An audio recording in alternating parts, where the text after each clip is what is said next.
Welcome to the magical world of Lamassu assembly. Let us show you in.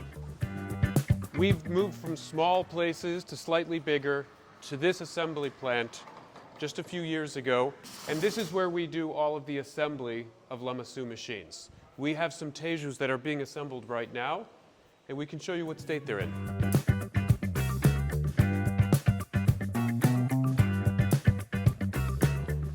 First, as you can see, we have one of our Verus here. Currently, it's just the shell of it, and this is what it looks like before we put the components in. We have a Grandula as well, in different stages of assembly. And of course, our Tejus. This is a very early stage of assembly, as you can see. It's just the chassis, but we can look around and you'll see some of the components we use in preparation. We have the power supplies, we have the cameras, we have some additional pieces and parts as well.